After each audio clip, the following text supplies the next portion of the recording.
Hola, bienvenidos a Esquina Literaria. Soy Yolanda Miranda y les estoy compartiendo la lectura de este libro de Vicente Garrido, Cara a cara con el psicópata. Estamos leyendo el capítulo número 1, En busca del psicópata, y el día de hoy vamos a leer ¿quién o qué es un psicópata? La psicopatía es un trastorno gravísimo de las emociones y los sentimientos de un individuo, que afecta también al razonamiento o juicio en la medida en que éste difícilmente puede ser profundo y sensato si no viene arropado por el aprendizaje emocional que nos acompaña a lo largo de la vida por el mero hecho de acumular experiencias. Descrito en los primeros tratados psiquiátricos del siglo XIX como alguien que está loco pero que no delira, o un loco moral. Lo esencial del psicópata ha sido mostrar un comportamiento que no reconoce otra ética que la propia, libre de inhibiciones y frenos que a los demás nos impiden aprovechar nuestra ventaja o fuerza para obtener bienes materiales o una posición de privilegio. Así es, el psicópata actúa para obtener aquello que le place, sin que los daños que haya de infligir a sus familiares o compañeros de trabajo le incomoden, o en el caso de un criminal, los sufrimientos y lesiones, cuando no la propia muerte, que impone a sus víctimas. Aquí vemos el significado de la locura moral. El psicópata está loco en el sentido de que no actúa como hace todo ser humano, sometido a unas normas y principios que se adquieren en el seno de la sociedad, a través de los años de aprendizaje en la familia, la escuela y en compañía de otros niños y adultos, sino que desafía toda ética y se arroga al derecho de inculcar toda ley, porque él está por encima de cualquier cosa que le coarte o le imponga obligaciones. Quizás se objete que todos los delincuentes habituales desdeñan las reglas y quebrantan las leyes, y que por ello habrían que considerar los psicópatas, si fuera este el criterio a considerarse. Sin embargo, he de hacer notar que los delincuentes no psicópatas sienten amor y compasión ante muchas, o al menos algunas personas, y han de buscar justificaciones elaboradas para proteger su estima personal de la conciencia que les exige arrepentimiento de sus delitos. A diferencia de estos, los psicópatas son locos o estúpidos morales, en la expresión que luego emplearé, en tanto que no se vinculan a nadie, en tanto que no son capaces de verse afectados por el dolor y la miseria que provocan por sus acciones. Este es el meollo de todo este asunto. El psicópata ve la diferencia entre lo que está bien y lo que está mal, pero no se siente incumbido por ello. A él le da lo mismo, está por encima de las exigencias de respeto y trato humano que se nos impone por el mero hecho de nacer personas y de crecer en una sociedad.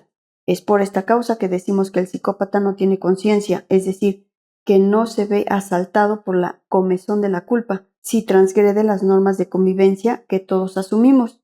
Ser honestos, al menos en los asuntos más importantes, tratar con respeto a las personas, no agredir salvo en defensa propia o de los allegados, ser compasivos ante el sufrimiento ajeno, etc. ¿De dónde viene esta falta de conciencia? ¿Esta estupidez moral?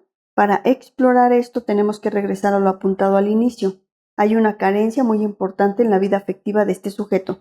Simplemente las emociones que nos sirven a todos para sentirnos miembros de la misma especie o género humano, como el cariño, la piedad o el amor, no se desarrollan o lo hacen de modo deficiente.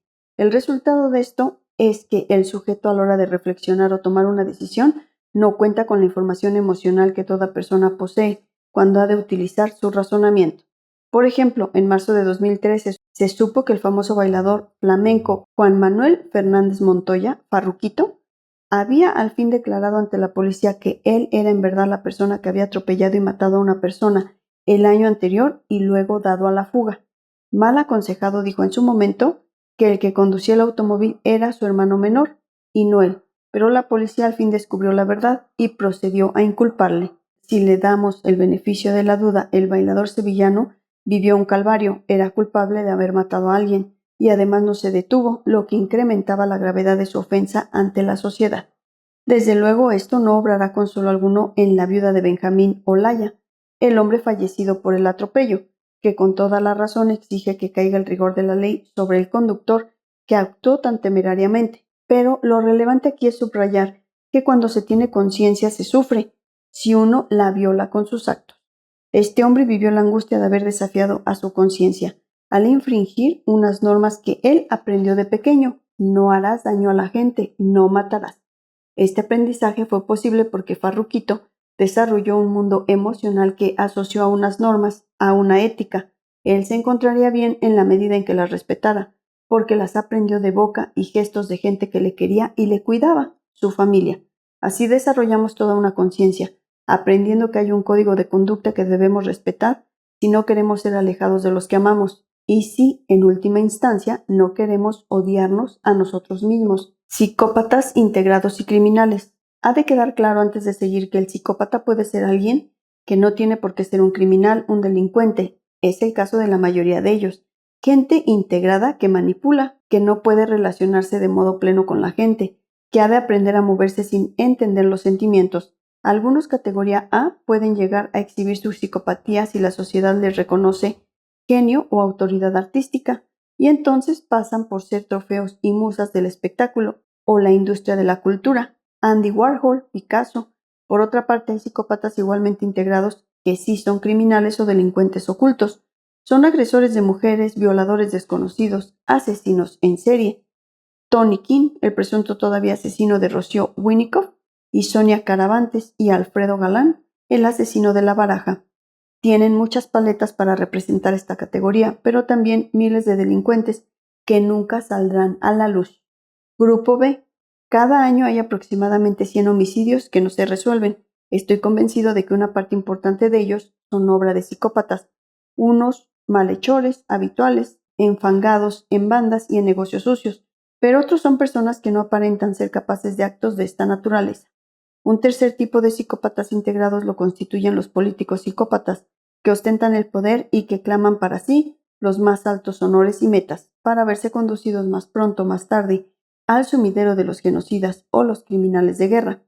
Trujillo, Bokassa, Stalin, Milosevic, Hussein y sus hijos, en especial Uday, el primogénito, y en algunos casos ante los tribunales de justicia que juzgan crímenes contra la humanidad, jefes de policía, ministros y otros secuaces que ocupan cargos cuando gobierna el psicópata también entrarían en este grupo, grupo C. Por consiguiente, dos tipos de psicópatas integrados pueden dejar de serlo y salir a la luz de la violencia auténtica que albergan. En tales casos pasan a convertirse en psicópatas criminales o delincuentes e ingresan en la subcultura de la prisión y en el mundo de las personas marcadas por su condena. Este es el ámbito inicial de los otros psicópatas, de los que han crecido mediante el desafío constante a la autoridad, siendo más astutos y brutales que los demás. De entre los criminales habituales son los más despiadados y reincidentes, los que abarcan mayor variedad de actividad delictiva, los que ponen en jaque a los responsables de la policía y de las cárceles que los albergan, son los que empezaron a más corta edad y los que terminarán más tarde su carrera criminal. Un tipo especial de trastorno de personalidad. En psicología, el trastorno de personalidad es definido como una perturbación relativa a uno mismo, a los otros y con respecto al ambiente, que es crónica, evidente desde la infancia y la adolescencia y persistente durante la edad adulta.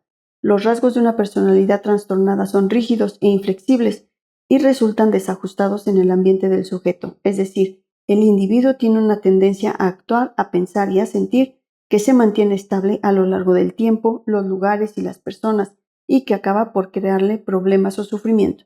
Lo que diferencia al psicópata de otros trastornos de personalidad es su sintomatología, los rasgos que presenta y el hecho de que disfruta haciendo lo que hace. Esta es una gran diferencia. Alguien que evita a la gente, que teme relacionarse con los demás, como parte de un trastorno de personalidad, no está feliz por actuar así.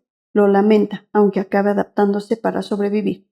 En cambio, el psicópata no ve razón alguna para cambiar. ¿No es acaso él un tipo superior, alguien especial? Y sí, desde el punto de vista de la relación con los demás, los psicópatas son arrogantes, superficiales, engañosos y manipuladores. En el mundo afectivo sus emociones son huecas, sin profundidad y volátiles, son incapaces de desarrollar vínculos sólidos con la gente y carecen de empatía, ansiedad o sentimientos de culpa. Y desde el plano de la conducta son irresponsables, impulsivos, buscadores de sensaciones y predispuestos a la delincuencia. Mientras que la mayoría de los pacientes psiquiátricos graves sufren de un serio deterioro de las funciones mentales, los psicópatas demuestran que puede existir una perturbación de funciones específicas, como la voluntad o la emoción, sin que resulte dañada la capacidad de razonar. Las expresiones locura sin delirio, monomanía, locura moral y locura lúcida fueron empleadas a lo largo de los 2 siglos pasados para describir tal condición. una visión global de los principales rasgos del psicópata y cómo son medidos por la escala de calificación de la psicopatía, versión reducida de Robert Hare. A continuación nos acercamos más al psicópata y describimos sus atributos más reveladores. Para tal fin, dividiremos la exposición en 4 grandes apartados: la imagen del psicópata y sus relaciones interpersonales, el mundo de los afectos, la conducta impulsiva e insensata y la actividad antisocial y delictiva. Rasgos del psicópata según la escala de calificación de Robert Hare. 1. Superficial. 2. Grandioso. 3. Engañoso. 4. Sin remordimientos. 5. Sin empatía. 6. No acepta la responsabilidad de lo que hace. 7. Impulsivo. 8. Sin autocontrol. 9. Sin metas propias. 10. Irresponsable. 11. Conducta antisocial en la adolescencia. 12. Conducta antisocial en la edad adulta. Espero que les haya gustado la lectura del día de hoy de este libro Cara a cara con el psicópata de Vicente Garrido. Los espero el próximo sábado para continuar con esta lectura. Muchas gracias por escuchar.